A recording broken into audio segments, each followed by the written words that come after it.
Eu quero fazer uma reflexão com vocês sobre uma palavra que Deus colocou no meu coração. Acredito que primeiro para mim, que normalmente é assim que acontece, e depois para que eu pudesse compartilhar com a igreja. Abra sua Bíblia e, por favor, abra, marque, leia em casa depois. Eu vou fazer um pedido a você que tem criança nova, ok? É praticamente em determinados momentos impossível contê-la. Esse é um ambiente que para ela muitas vezes é desconfortável, ok? Então nós temos um berçário ali onde você pode acompanhar o culto. Ele é climatizado, é sonorizado. Então, se o seu filho se mantiver quietinho, tranquilo, mantenha ele pertinho de você. Mas se por algum motivo ele estiver desconfortável, certo? Nos acompanhe dali, porque isso ajuda bastante. Eu sou de casa, eu sou tranquilo no que diz respeito a isso, certo? Mas eu estou até dando um alerta à igreja, porque às vezes nós estamos recebendo um convidado e nem todo mundo consegue manter a concentração na hora da fala, certo? Visto que às vezes a criança está chorando ou está gritando em algumas situações, tá bom? Então nos ajude aí. Profeta Daniel, capítulo 1. Eu falei o quê? Nossa, falei Marcos? Sangue de Jesus tem poder. Nossa, minha mulher tem razão. Eu ando pensando uma coisa e falando outra. Daniel, capítulo 1, versículo 1. Daniel 1:1.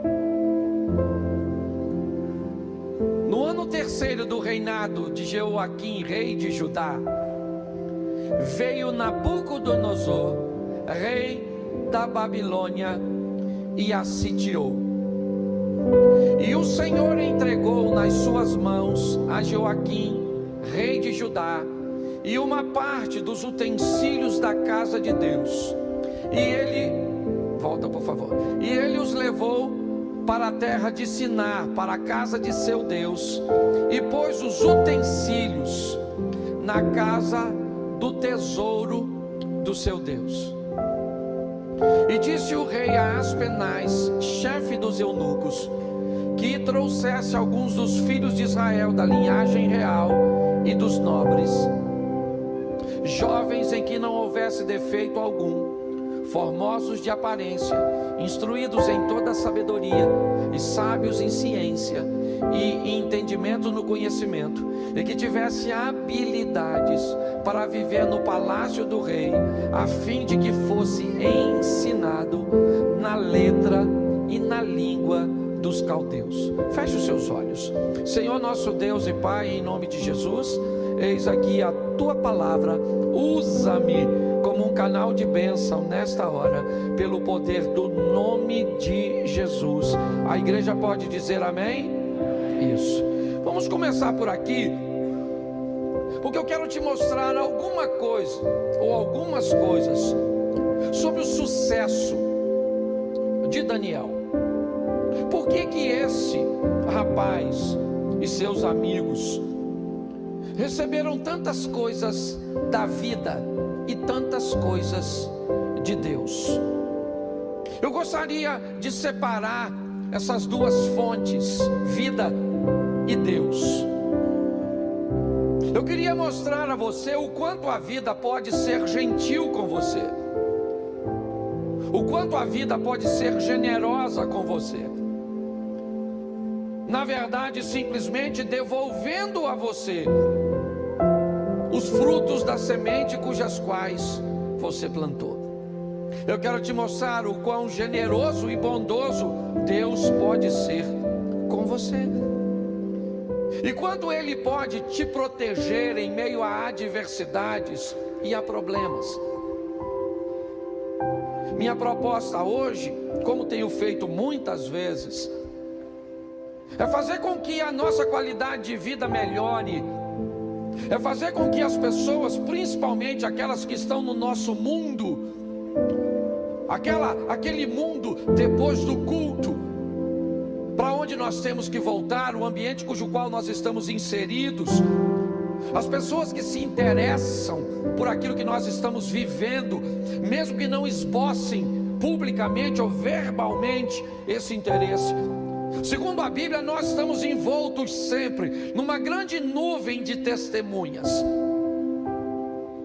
E quanto melhor for o nosso testemunho, quanto mais bem sucedida e vitoriosa seja a nossa vida, em meio às imperfeições, em meio às crises, às perseguições e tantas coisas que nós sabemos que não podemos ignorar e que são reais, mas você pode ter certeza que você tem irmãos te olhando, você tem cunhados te olhando, você tem primos te olhando, você tem amigos de trabalho te olhando, você tem irmãos na igreja te olhando, você tem vizinhos te olhando, tem pessoas observando sua vida.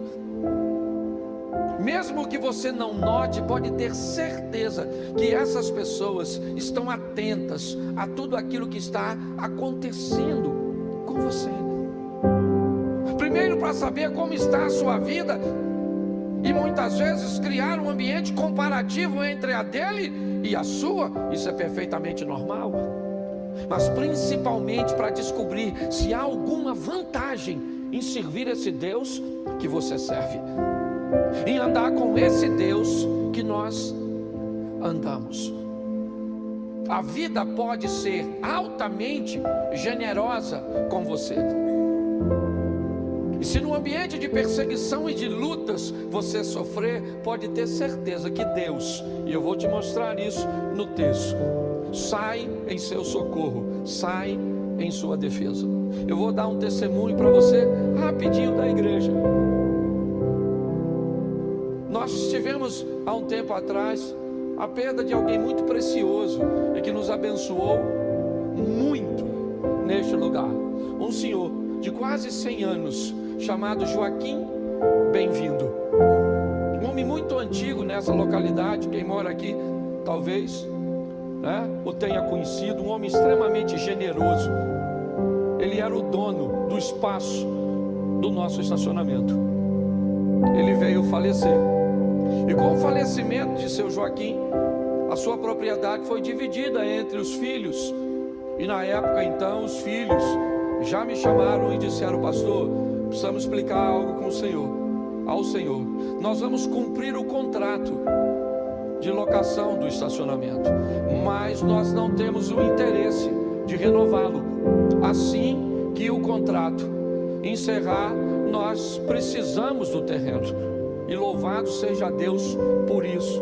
Foram muito bons conosco todos esses anos e não temos nada do que reclamar. Mas a igreja, a partir do dia 1º de julho, não pode mais estacionar o carro lá. Nós temos os adolescentes que funcionam lá. Nós temos a oficina da alma, que também funciona lá. Mas o pior do que tudo isso, nós temos lá, num ambiente, às vezes de muita necessidade, a possibilidade de colocar quase 120 carros, 140 carros.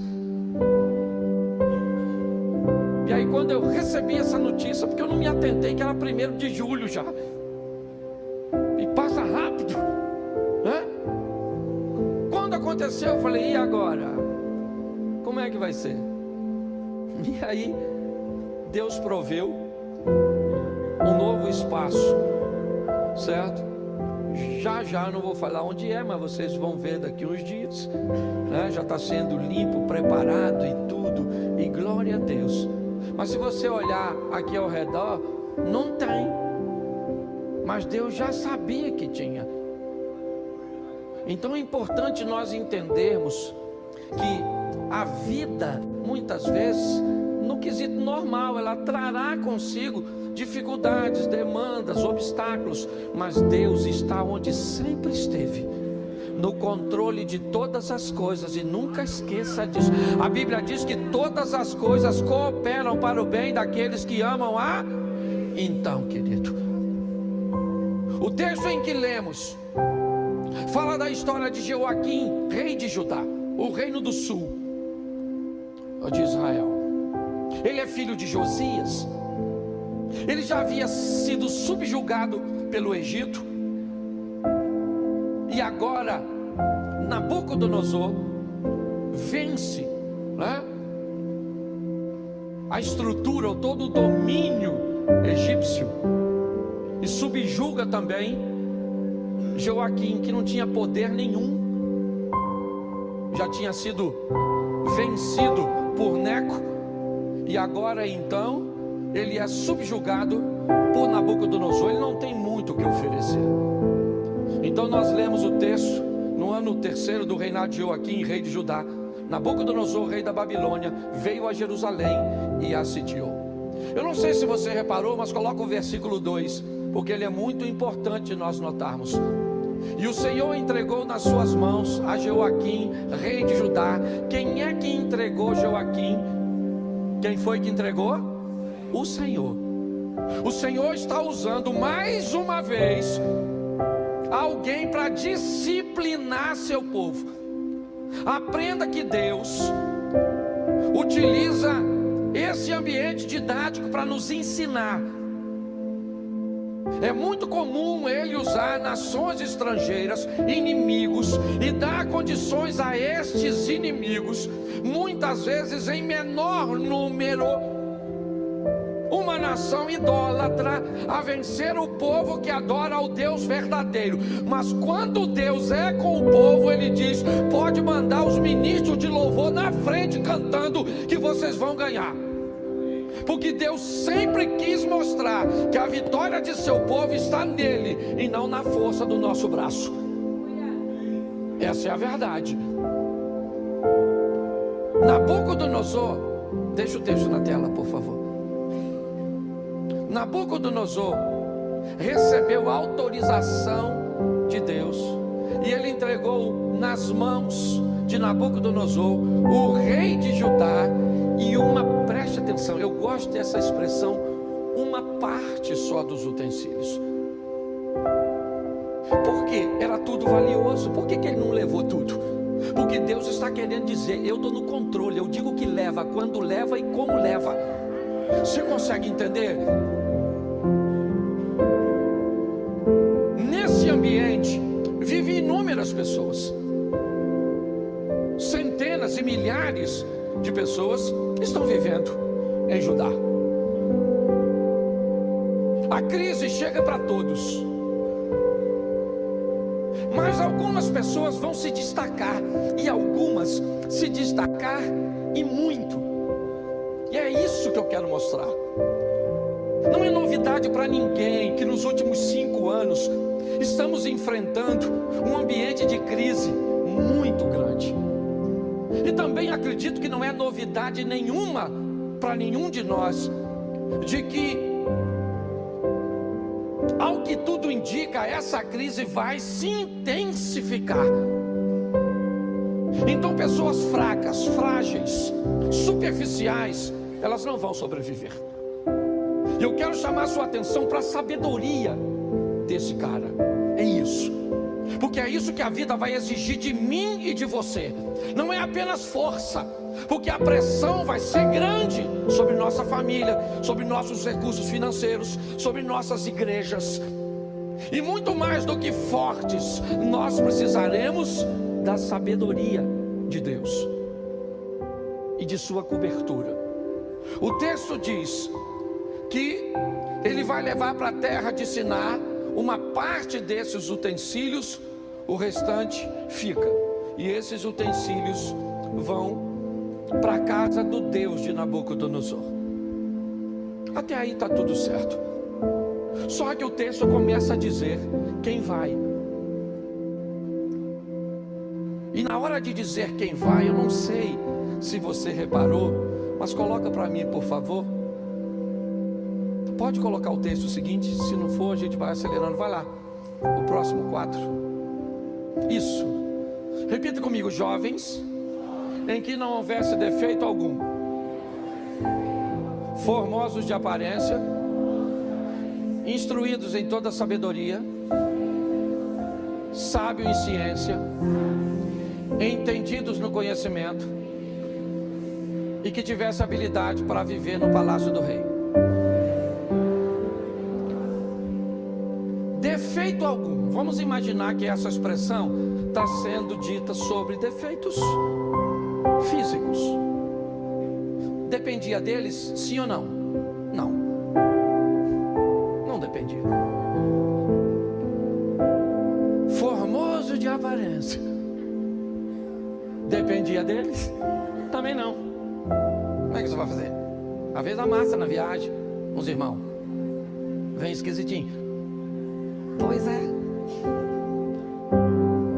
Então eu queria que você entendesse que no início nós temos dois adjetivos ou duas coisas que esses jovens precisam ter, que na verdade não depende muito deles. Mas o restante, tudo depende deles. Depende de querer estudar, de querer aprender, de querer raciocinar, de querer se comportar, de entender o protocolo dos lugares, o que pode ser dito, o que não pode ser dito, a hora de dizer, a hora de não dizer, o que vestir, como agir. Principalmente o último, a habilidade de viver no palácio, o bom senso, a leitura do ambiente para saber como senta, como se expressa, o desejo de estudar, de aprender, de adquirir, de raciocinar.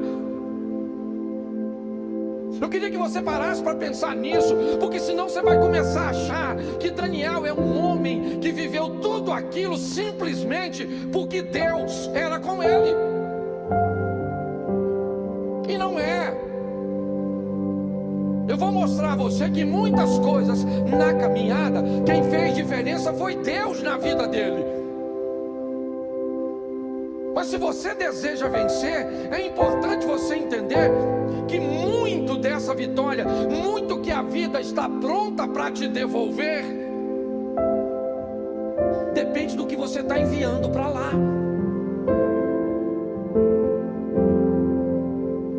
Ele vai, porque há um processo de seleção.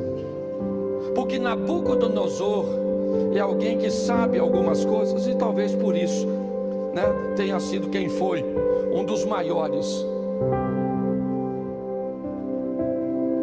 Nabucodonosor sabe que ele não era capaz ou não seria capaz de resolver tudo, mas ele também sabia que em algum lugar tinha alguém que era capaz de resolver o que ele não era capaz. Então o que ele quer é selecionar pessoas que sejam capazes de resolver problemas que ele não é capaz de resolver. Ele é bom, mas ele não é bom em tudo e não tem tempo para resolver tudo. Então ele cria um processo seletivo, dizendo quem é que ele quer nos corredores de seu palácio, sentado à sua mesa, comendo com ele, lhe servindo de conselheiro. Ele cria um processo seletivo, jovens, sem defeito, boa aparência, entendidos, instruídos, aptos para estar no palácio. Você já pensou que em muitos lugares que você gostaria de estar, você não está, e o culpado de você não estar é você?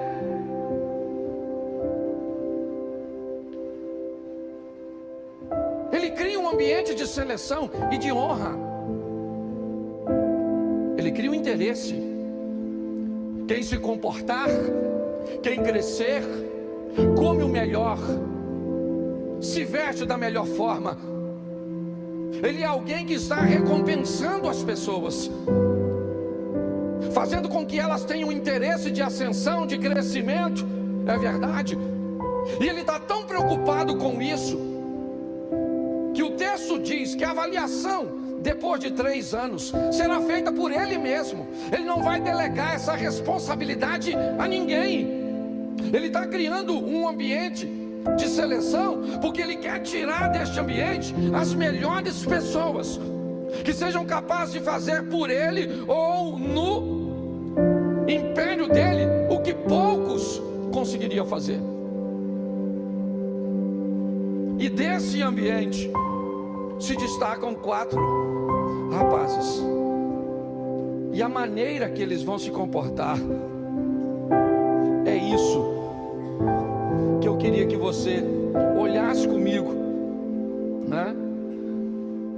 Com um pouquinho mais de cuidado. Daniel 2:10. Eu vou te dar bastante texto, esse culto é rápido, eu não posso falar muito de todos, mas 2:10. Responderam os caldeus na presença do rei e disseram: não há ninguém, diga, não há ninguém, isso, sobre a terra que possa declarar a palavra ao rei, pois nenhum rei há, senhor ou dominador, que requeira coisas semelhantes de algum mago ou astrólogo, ou, preste atenção, o rei tem um problema. Ele tem um problema. E nesse problema não há ninguém. O texto diz: não tem ninguém, nenhum rei jamais pediu isso de alguém. Não faz sentido isso. E ele fica nervoso. Nabucodonosor diz: não, que não tem o que, tem que ter. Eu recrutei os melhores, eu separei os melhores, eu não chamei para estar perto de mim qualquer um, não. Se não interpretar, se não me dar o discernimento, eu vou matar todos vocês. Vai ser assim. Eu criei um processo seletivo muito rigoroso. Se você vê ele citando o verso 8, volta para o 8. Ele teve o sonho, ficou perturbado com o sonho, quer que alguém interprete, mas ele diz: respondendo o rei disse: percebo muito bem que vós quereis ganhar tempo, porque vedes que o que eu sonhei me tem escapado. Preste atenção. Lendo isso diversas vezes, me parece que Nabucodonosor sabia o que sonhou, mas ele estava tão incomodado com a situação que ele disse: eu preciso de uma resposta divina, então eu não vou contar meu sonho, para eu saber e ter a garantia. Tanto é que ele diz: vocês estão me enrolando, eu não vou falar para vocês o que eu sonhei, me escapou, mas eu quero que vocês me digam. Me diga aí. E eles dizem: ninguém pode fazer isso. Ninguém. Ele disse: então, se ninguém responde, eu vou mandar matar todo mundo. Pronto, sai aí, Airoque. Vai lá e pega todo mundo que é sábiozinho, anda comendo a minha comidinha, sentando na mesinha. E ó, vão matar todo mundo. E aí quem é que está lá para morrer? O Daniel. E aí eu queria que você prestasse atenção no que ele vai fazer a partir de agora. E principalmente você que é bom, principalmente você que é habilidoso, porque mais habilidade de fazer, realizar e resolver. Preste atenção no que esse cara foi capaz de fazer. Vamos lá, capítulo 2, verso 14. 2:14. Então Daniel falou avisada e prudentemente a Airoque, capitão da guarda do rei, que tinha saído para matar os sábios da Babilônia. Vamos lá. Respondeu e disse a Airoque, encarregado do rei: por que se apressa tanto o mandato da parte do rei? Então Airoque explicou o caso a Daniel. Verso 16. Daniel entrou e pediu ao rei que lhe desse tempo para que pudesse dar a interpretar. Preste atenção. Preste atenção no que ele vai fazer a partir de agora. Nabucodonosor quer uma resposta. Ele está se sentindo enrolado. Ele quer algo imediato. Daniel então chama o capitão da guarda, Airoque, e de uma forma muito cautelosa, prudente, Provavelmente a palavra avisada, certo? Tem a ver no conselho que ele vai fazer com seus amigos, e ele consulta a sua equipe, e eu já vou mostrar isso a você. Mas ele consegue uma audiência com Nabucodonosor e diz a Nabucodonosor: peraí, cara, o que você pediu é algo muito difícil. Nós precisamos de um tempo. Não é uma coisa simples o que você pediu para que seja feito. Note que ele está fazendo a mesma coisa que os outros buscavam fazer: ganhar tempo, sim ou não? Só que de uma forma diferente. A acusação que Nabucodonosor fez aos outros não está fazendo, porque ele está levando as coisas a sério. Ele diz: calma, nos dê um tempo, certo? Para que nós consigamos te dar a interpretação, porque não é só a interpretação, nós precisamos saber o que você sonhou. E ainda, versículo de número 17. Então Daniel foi para sua casa e fez saber o caso a Ananias, Misael e Azarias, seus companheiros. Verso 18: para que pedissem misericórdia a Deus. Preste atenção, porque eles agora estão diante de algo que a sabedoria deles não consegue alcançar, que a ciência não consegue ir. Eles estão diante de algo impossível de que alguém se resolva. Então ele chama seus amigos, reúne sua equipe e diz: agora é a hora de falar com Deus, de orarmos, de buscarmos em Deus, porque a solução para isso não está em nós, está em Deus. E Deus, Deus dos céus, sob esse segredo, a fim de que Daniel e seus companheiros não perecessem com o resto dos sábios da Babilônia. Mas ele tem um problema, queridos. Sabe qual é? É que ninguém conseguiu resolver algo. Entenda uma coisa, Sidney: quando você é capaz de resolver algo que ninguém pode resolver, isso vai ser fantástico, sim ou não?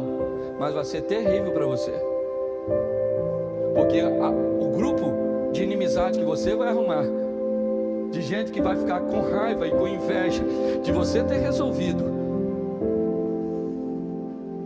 Até para você resolver problema, você tem que ter habilidade para resolver, porque senão você fica mal visto por muita gente que vai detestar a capacidade que você desenvolveu, e desenvolveu por mérito seu, ou pela bênção de Deus também na sua vida.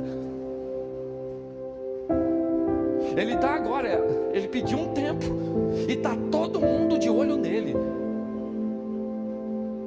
Todo mundo está de olho nesse cara. Se ele não resolve, morre. Se ele resolve, arruma um monte de inimigo. Isso é em qualquer instância, gente. É assim que funciona. E ele vai lá e descobre, sim ou não? Depois você lê, que eu não tenho tempo para falar tudo. Tá certo? Mas assim que ele descobre, olha o que ele faz, Abner, no verso 27 do capítulo 2. Bota aí, 2:27. Respondeu Daniel à presença do... Ele está conversando com Nabucodonosor, sim ou não? Olha o que ele fala para o Nabucodonosor: o segredo que o rei requer,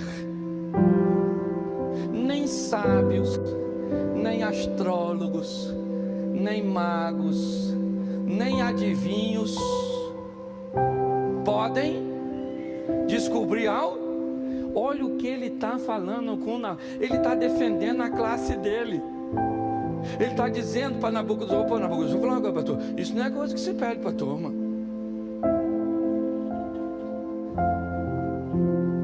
Ele está dizendo: o que você pediu para os caras, não é que os caras sejam ruins, os caras são, mas você pediu deles o que eles não podem. Isso. O que ele está ganhando agora? A simpatia da turma. Ele não está chegando lá dizendo que ele é o bom, que ele resolve tudo, que ele é o cara que Deus usa, não. Ele está dizendo: olha, o rei, o segredo que você está pedindo, ninguém consegue Gente, em algumas traduções, esse cara aqui, o Daniel, era chamado na Babilônia como mestre dos magos. Dá para fazer um paralelo até com a caverna do dragão. Você pensa na turma que não gostava dele? Os caras já estavam lá, foram professor dele, e agora ele é chamado de mestre dos mestres, mestre dos magos. E pior, ele está conversando com Nabucodonosor, e ele acaba de falar para o Nabucodonosor que o que Nabucodonosor pediu dos astrólogos não deveria ter pedido. Ou seja, ele só trocou de inimigo. Ele acabou de fazer uma crítica ao rei. Sim ou não? Quando ele diz, olha, o que você está pedindo para os caras está errado, porque eles não podem resolver. Sim ou não? Isso. Limpando sua barra com os astrólogos, aquela turma, mas aparentemente sujando com o rei. Verso 28. Mas existe um Deus que revela os... E ele fez o quê? Mostrou ao Nabucodonosor o que acontecerá Esse cara para mim é fantástico. Olha como ele levanta a moral do Nabucodonosor. Ele falou, Nabucodonosor, escuta só. O sonho que tu teve é Deus falando contigo. É outra esfera, é prateleira de cima. Entendeu? Ele pega a moral do cara. Eu gosto da habilidade que esse cara tem para lidar. Ele está eliminando suas inimizades, criando um ambiente onde ele possa, porque presta atenção, se ele não morre naquela ocasião, ele pode morrer depois numa conspiração, como vai acontecer no ambiente persa. Você pode crescer, expandir, conquistar espaço, ser um vencedor, ser sábio, cheio de Deus, e não precisa ter inimigo. Basta que você seja sábio, criando um ambiente sadio, onde você possa sobreviver, mesmo sendo alguém com uma capacidade diferente. Nesta fala do verso 28, ele torna Nabucodonosor o homem mais importante. Pegou a moral do cara e jogou lá para cima, defendeu sua classe, exaltou o rei. E no verso 30 ele diz o seguinte: quanto a mim, preste atenção,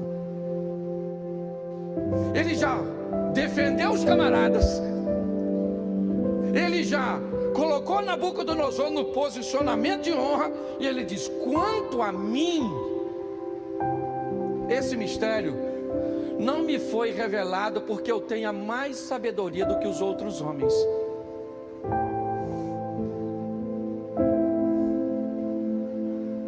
mas para que tu, ó rei,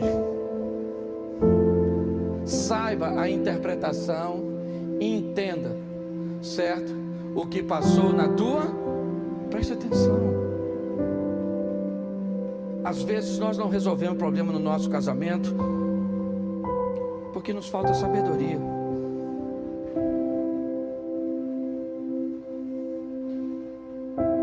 Grande parte das coisas que são expostas a nós temos condições de resolver. Todas as vezes que você achar que as pessoas que estão ao seu redor, ou que o ambiente que você está é extremamente hostil, é porque a vida sabe coisas a seu respeito que você não sabe.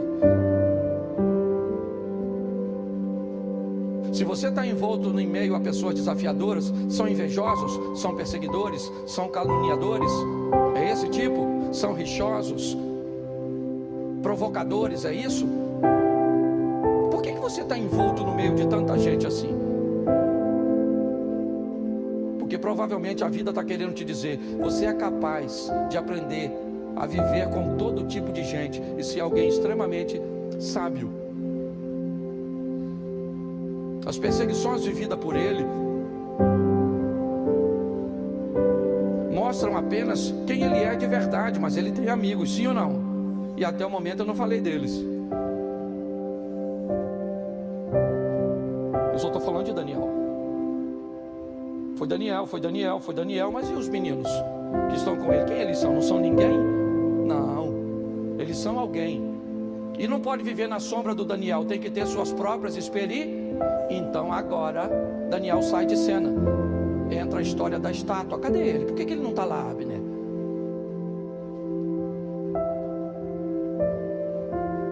A Bíblia está querendo dizer agora que os amigos vão viver suas próprias experiências. Na história da estátua, Daniel não está presente. Seus amigos é que estão. São os 3 que vão para a fornalha. E onde Daniel está? Não sei. Talvez lá ou viajando, não sei onde estava. Eu só sei que o que a Bíblia está querendo dizer é que esses rapazes vão precisar viver. Talvez eles não sejam do mesmo tamanho do Daniel, porque a Bíblia diz que uns produzem a 30, uns a 60 e outros a 100. E nós temos que respeitar a medida dos outros. Eu vou contar uma história para vocês, provavelmente isso vai ao ar, mas de quem eu vou falar, eu sou amigo e não tem problema nenhum. Eu fui participar de uma conferência em Londres há uns anos atrás, e nessa conferência estava também o pastor Silas Malafaia. Eu estava no início do meu ministério, e quando eu cheguei em Londres, 2 equipes foram designadas, uma para dar assistência ao Silas e outra para me dar assistência. Eu preguei no mesmo congresso que ele, mas não comi no mesmo restaurante, não andei nos mesmos carros, não fiquei hospedado no mesmo hotel, não ganhei a mesma oferta. Sabe por quê? Porque ele era maior do que eu. Você consegue entender isso? Eu não estou dizendo maior, estou falando de ministério, de reconhecimento, de caminhada, de trajetória. Se você não respeitar isso, estou falando isso porque ele vai assistir, sabe? Hoje nós fazemos parte do mesmo grupo, ministramos, viajamos muitas vezes no mesmo ambiente, ficamos no mesmo hotel, mas não foi sempre assim. Mas quando isso acontecia, eu tive que ter a maturidade de entender que ele estava à frente. Os amigos de Daniel estão com ele, sim ou não? Mas vive o que ele vive? Sim ou não? Não. Mas tem com Deus suas próprias? Está lá. É importante nós entendermos isso. Eu tenho buscado falar isso o tempo inteiro, para que tenhamos maturidade de descobrir o que Deus tem para nós. E esse camarada está vivenciando tudo isso. Mas ele vai dar uma palavra para Nabucodonosor. Eu já estou quase terminando, aqui é muita coisa. E eu vou voltar para o texto da Bíblia, porque foi... Eu quero te mostrar quando é que a casa do Nabucodonosor cai. Deixa eu pegar aqui que eu fiz questão de marcar. Bota para mim, por favor, capítulo 4, verso 30. 4:30. Nabucodonosor tinha recebido uma palavra de Daniel. Depois da experiência da estátua, os meninos saem com louvor. Um decreto é assinado na Babilônia de que todos aqueles que falassem mal do Deus de Sadraque, Mesaque e Abednego, ou de Ananias, Azarias e Misael, seria penalizado. Os meninos andavam agora não mais na sombra do Daniel, mas na sombra do Altíssimo, do Todo-Poderoso. Mas as atenções voltam para Daniel, pois Nabucodonosor tem um sonho de uma árvore e de toda uma estrutura. E Daniel diz para ele: rei, eu espero que o sonho que o senhor teve seja uma sentença para o seu inimigo. É o que eu peço, porque é duro demais o que você sonhou. mas ele não acreditou. O tempo passou. Está até escrito quanto tempo, mas eu não me lembro. E ele está caminhando. E Nabucodonosor diz assim no seu pensamento: acaso não é esta a grande Babilônia que eu construí como a capital do meu reino, com o meu enorme poder, para a minha glória e a minha, ou para a glória da minha, acaso não é essa a grande Babilônia que eu construí como a capital do meu reino, com o meu enorme poder e para a glória da minha majestade? Verso 31. As palavras ainda estavam nos seus lábios, quando veio do céu uma voz e disse: é isto que está decretado quanto a você, rei Nabucodonosor. Sua autoridade real acabou. Vou falar uma coisa para você aqui, que você vai encontrar na maioria dos personagens bíblicos. A hora que Deus diz basta, chega, acabou Sansão, acabou Adão, acabou Davi, chega. Moisés, acabou. Samuel, acabou Saul, acabou. Cuidado, porque Deus não é bobo. Ele é misericordioso. Preste atenção, aqui acabou. Esse cara vai se converter. Lê a história dele e ele se converte. Ele só esqueceu de uma coisa preciosa: ensinar seu filho a lição. Mas ele se converte. Ele vira um bicho, literalmente um bicho. E num determinado momento a consciência dele volta. Ele volta, administra. Ele reconhece quem é Deus. Está tudo escrito. Mas o tempo passa. Porque a vida não começou em você e nem termina em você. Essa é uma grande verdade. Sua história não começou em você, e ela também não vai terminar em você.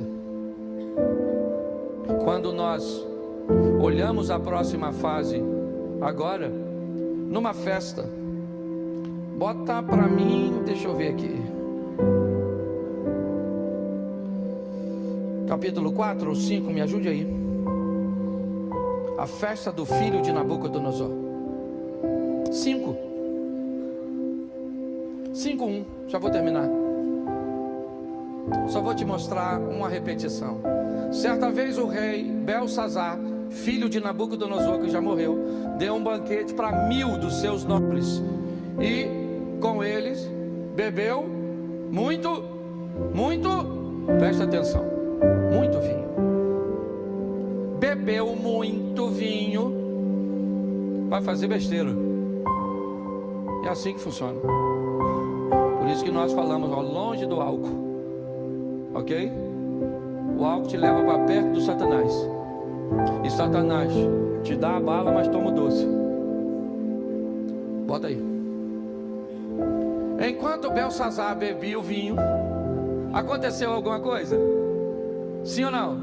Não, Deus está tolerando a manguaça. Está manguaçando, mas está tudo jóia. Deus está tolerando.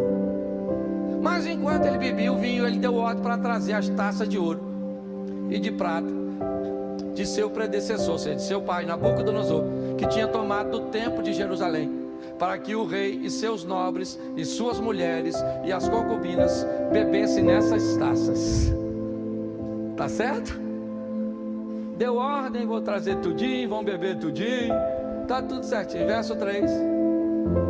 Então trouxeram as taças de ouro, que tinham sido tomadas do templo de Deus em Jerusalém. E os reis e os nobres, as suas mulheres e as suas concubinas beberam nas taças. Sim ou não? Isso, agora bota 3.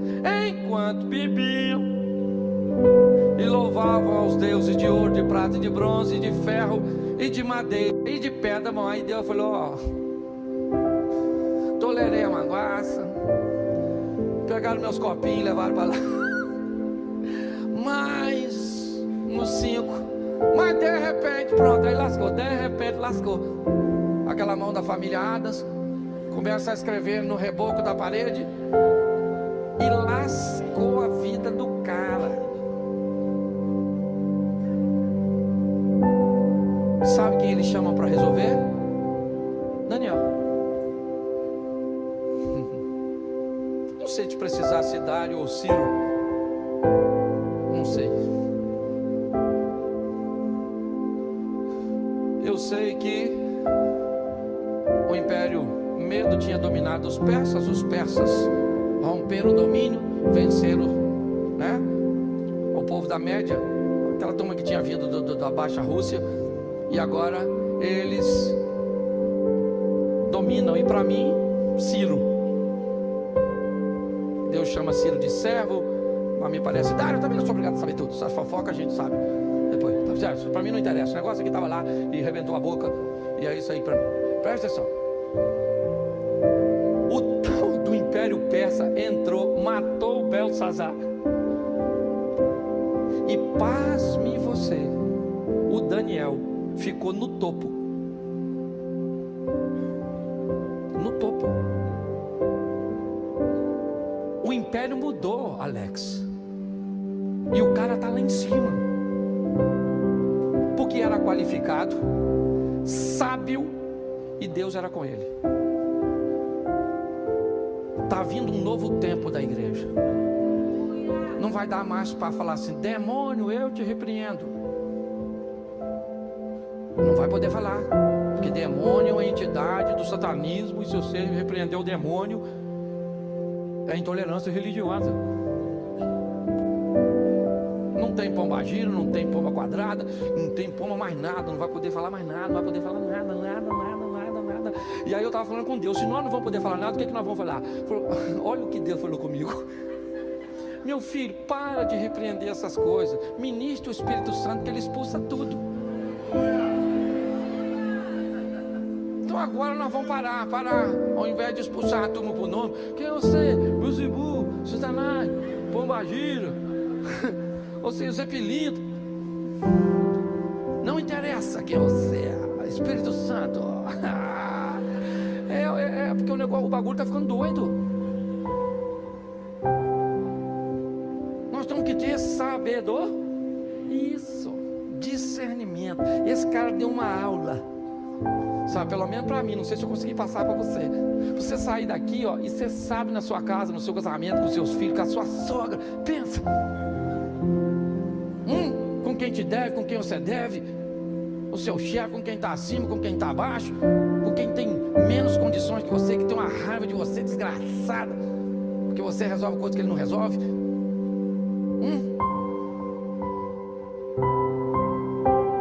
Vamos sair daqui para viver, gente. Sabe por quê? Porque Jesus está voltando. Eu estava fazendo as contas. Não podia que ele vai voltar, porque tem uns caras que falaram que sabe, já viu? Vai lá na minha palestra que eu vou falar para vocês quando Jesus volta. Mas ele falou que ele não sabia, só Deus. Nossa, eu acho que a palestra vai ser com Deus. Tem gente muito doida, né? Fuma alguma coisa. Não deve ser Deus. Aí fala que eu sou engraçado. Então, querido, deixa eu te falar. Está chegando um tempo desafiador, onde nós vamos precisar de muita sabedoria. Vai sair inimigo de tudo. Pastor, o senhor está botando terrorismo? Estou não. Estou falando a verdade. Cada dia que passar, meu filho, vai ficar mais difícil. E aí eu estava fazendo as contas. O número de gente que está indo para o inferno, gente, está grande. Porque pensa só assim, nós, seja franco, você acha que nós tem qualificação para entrar? Eu estava pensando nos troços esses dias. Falei, Senhor, se eu sou o pastor e penso isso, que dirá os crentes? Então, pastor, o senhor é doido. Falar, eu falo mesmo, não sou santo, mas eu luto com todas as minhas forças para não pecar. Tem um cara que estou afim de ir no céu, é eu. Eu estou falando sério. E mais, é ver minha casa, minha família, meus amigos, a minha igreja. Pensa, eu pregando lá no céu para vocês. Mas seria maneiro, né? Não vai precisar não, mas sei lá. Estou tão acostumado que eu vou chegar lá. Posso dar uma pregadinha aí, anjo? Eu não é? É sério, estou pregando todo dia, às vezes 3 vezes por dia, estou igual um remédio controlado. Então, querido, vamos ter sabedoria. Por quê? Porque a gente está assim de gente, ó, muito qualificada, habilidosa. Mas vamos juntar tudo para transformar a igreja do Senhor numa potência. Você pode ficar de pé? Isso. Feche seus olhos e fala para quem está do seu lado assim: seja sábio. Quando eu era garoto, falava sabido. Ô menino sabido. Tem umas palavras que não usa mais, né? Quem é que lembra da palavra cebosa? Ô menina cebosa. Assanhado. Ô menino assanhado. É umas palavras boas, né? Feche seus olhos aí, feche um pouquinho. Senhor, muito obrigado por esse ambiente tão agradável. Muito obrigado pelo exemplo do teu filho Daniel. Alguém que foi capaz de andar contigo, mas de entender que boa parte do que ele iria viver na terra dependeria de sua dedicação, de seu preparo, de seus relacionamentos, de como ele teria que lidar com possíveis inimigos, como ele teve que lidar quando teve que dizer ao rei que o pedido não era correto, como ele falou a respeito de si mesmo, dizendo que não era melhor que ninguém. Ajuda-nos, ó Deus, a seguir exemplos como esse de teu filho Daniel e vivermos o extraordinário nesta terra, com muitos amigos, com resultados satisfatórios e, mais do que tudo isso, com uma boa propaganda do teu nome e do teu reino. Que as pessoas, quando olharem para a nossa vida, para o nosso ministério, para a nossa família, que elas tenham um desejo de viver algo similar. Leva-nos aos nossos lares para pormos em prática tudo aquilo que aprendemos na tua casa. Porque se o Senhor é por nós, quem será contra nós? Que o grande amor de Deus, nosso Pai, a graça de nosso Senhor e Salvador Jesus Cristo e as doces consolações do Santo Espírito de Deus seja para com todo o povo do Senhor, e todos digam: